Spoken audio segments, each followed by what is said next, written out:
Hello dear students, in today's class we will study about electric field due to uniformly charged non-conducting sphere, right? So what is mean by this uniformly charged?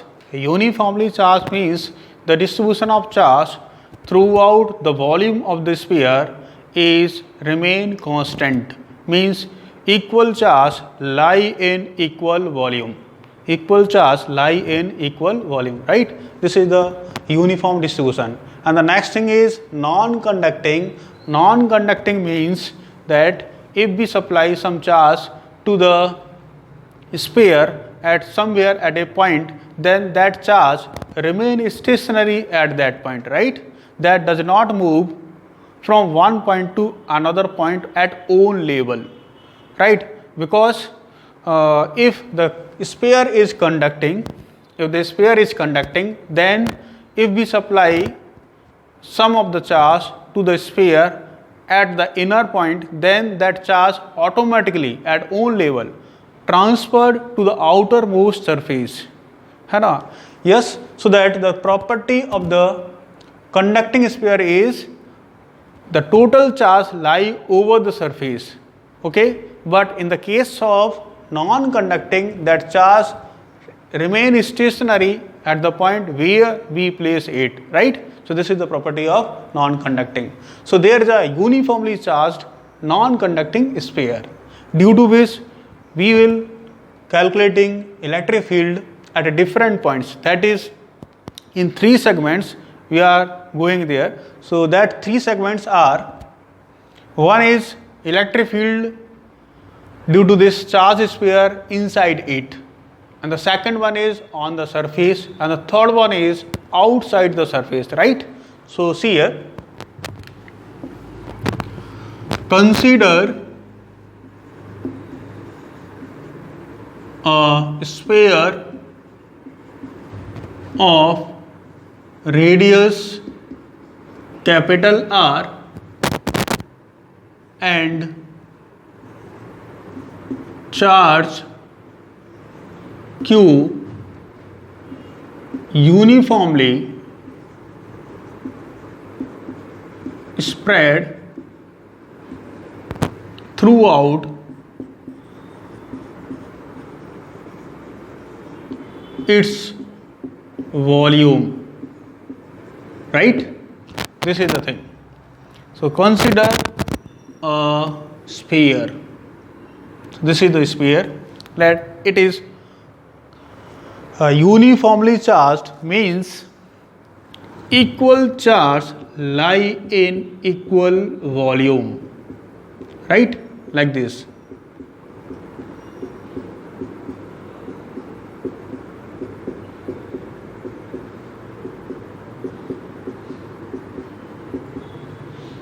Right? Now the radius is given R, right? In first part we will find electric field at a point inside the sphere, right? So this is the first part. Part A, electric field inside the sphere, that is small r is less than capital R. What is this small r? Small r is the distance where we are going to calculate electric field, right? So this is the pointlet, then this is the small r, right? This is the point. Now Gauss law says where you want to calculate electric field, then consider that point or include that point and draw an imaginary surface.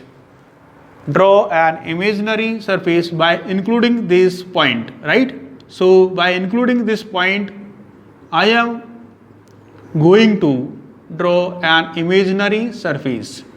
And the rules of selection says that surface should be symmetric, should be like that, so that electric field should be constant and parallel or perpendicular to the surface, right? So electric field always here radially outward remain perpendicular, and the value of field at the different point remain constant due to the equal distance, okay, so that fulfill all criteria. Due to this, we have considered here the Gaussian surface of spherical nature, right? This is the spherical surface. Now the direction of field at this point is in this direction. This is the direction of electric field due to this charge distribution, right? And the direction of area vector is dA. This is the direction of area vector, right? Now according to Gauss law, the E dot dA, that is closed integral of electric flux, is equal to Q enclosed upon epsilon naught, right? This is the Gauss law. This is the electric flux due to the electric field. This is the electric field due to the charge enclosed by this Gaussian surface, right? This is the Gaussian surface.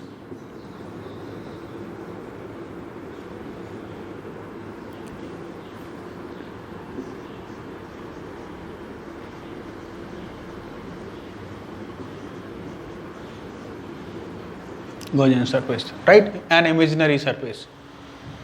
Then the angle between electric field vector and area vector is 0 because these two are along the same direction. These two are along the radius and outward.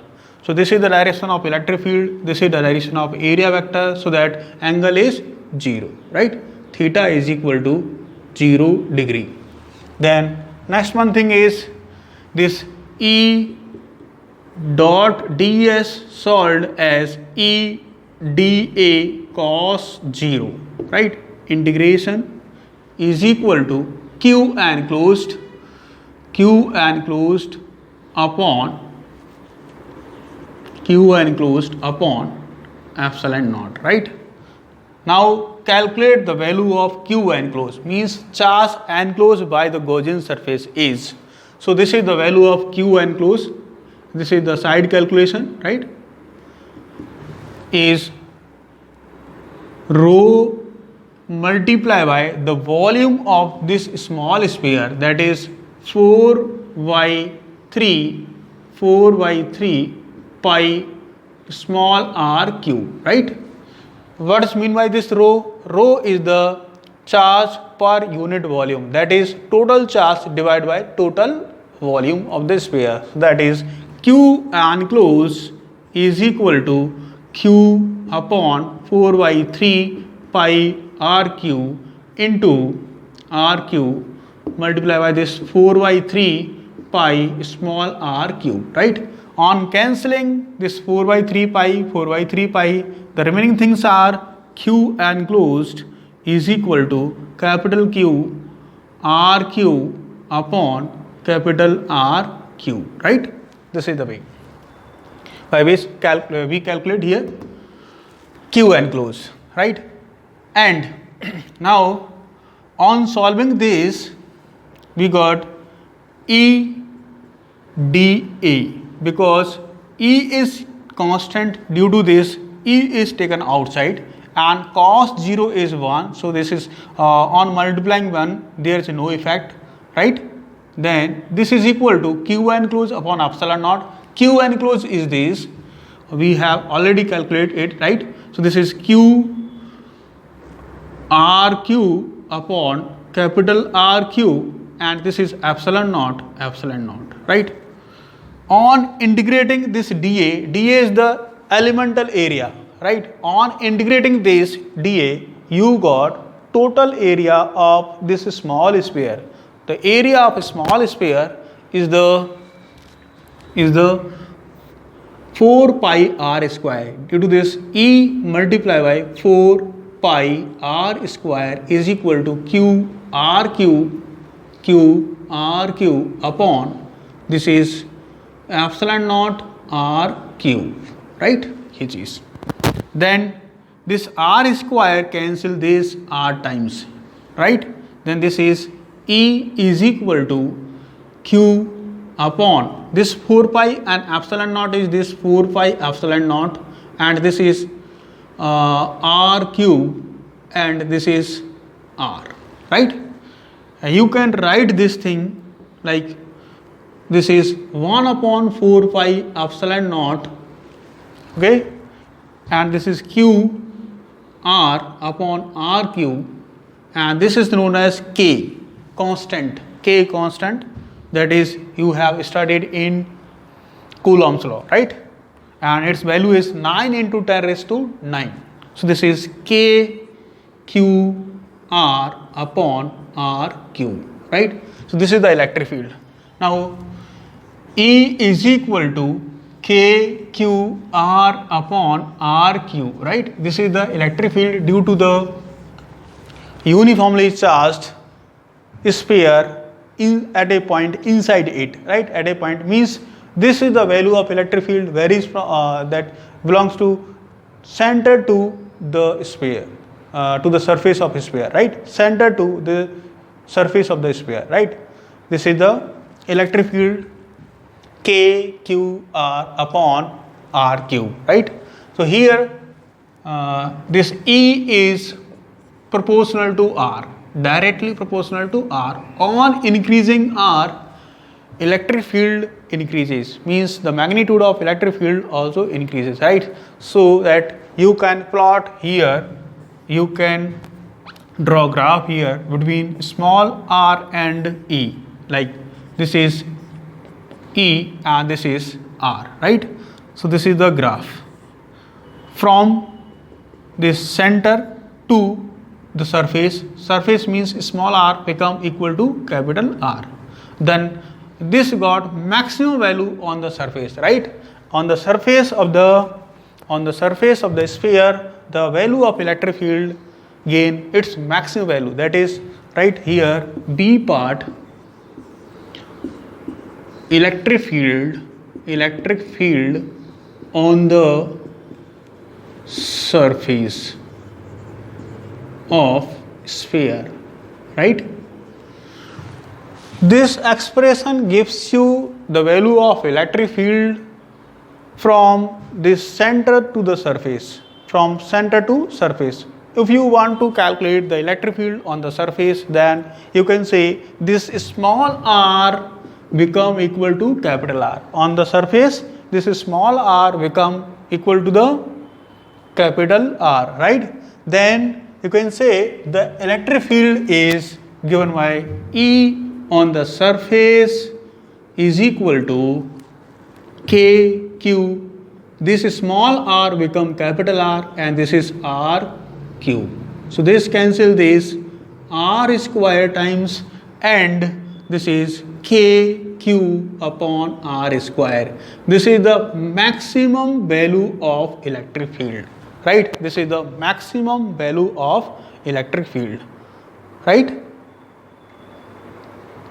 Then so there are 2 points, one is inside the sphere and the second one is on the surface and the third one is remaining, that is outside the sphere, right? Are you understand this? If there is any problem, tell me about this. Okay, no problem.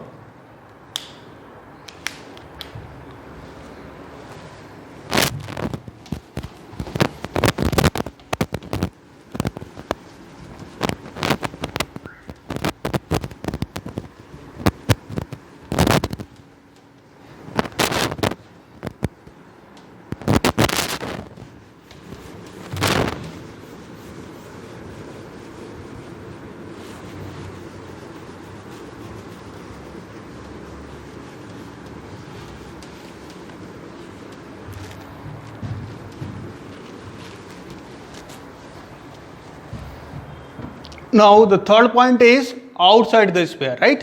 देखिए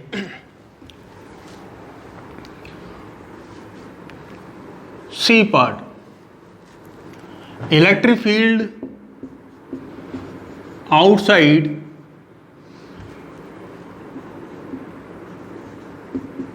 the sphere. That is, small r is now become greater than capital R, right? Small r is greater than capital R. And again consider this is the whole sphere, right? And is charged uniformly, right?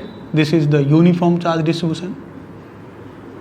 And now the point where we want to calculate electric field is lie outside the sphere, right? That point lie outside the sphere. So that from the center of the sphere, the point is at distance r, outside the sphere, right? This is the outside. Here, here and here, right? Anywhere.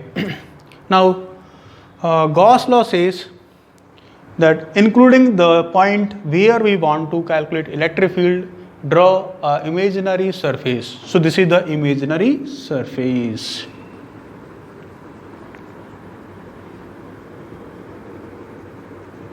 Right? This is the imaginary surface. Is a spherical surface again. And now the direction of electric field is E, area vector of this elemental area. This is the small part of the area, right? Is called elemental area. Is in this direction, that is perpendicular to the surface, that is dA,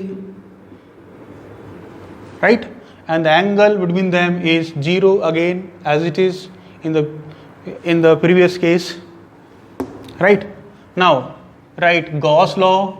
Again Gauss law says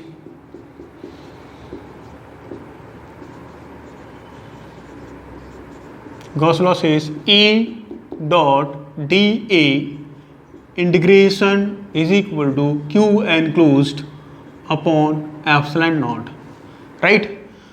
But here in this case Q enclosed is capital Q, because there is no need to calculate Q enclosed, because this sphere include this whole charge, right?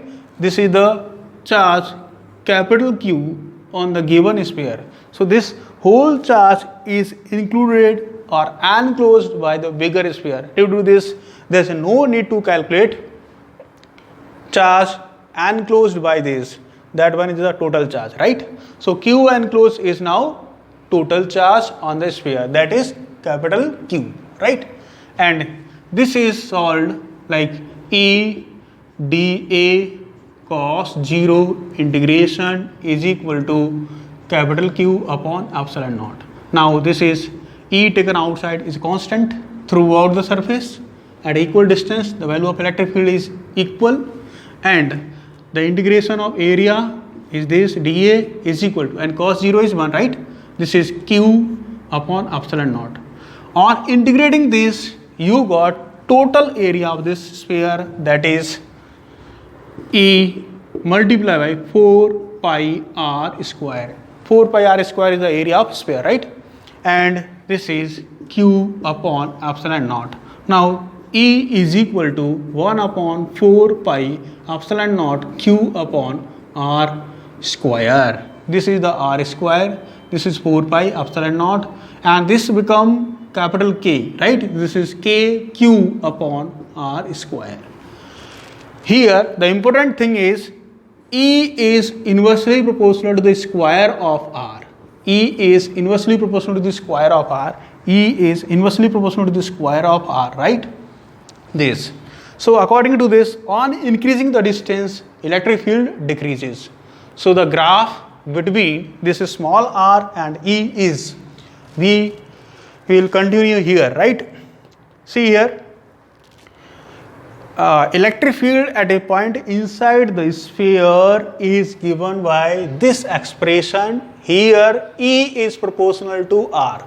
So on increasing the distance, r electric field also increases and got maximum value at the point where small r become capital R, right? Small r become capital R, right? And then outside the sphere, this is inversely proportional, so this is like decreasing order, in this order, right? This is the small r, and the electric field is decreasing on increasing the distance, right? So this is the way. Here we represent the variation of electric field due to a non-conducting uniformly charged solid sphere, right? This solid sphere. Thank you.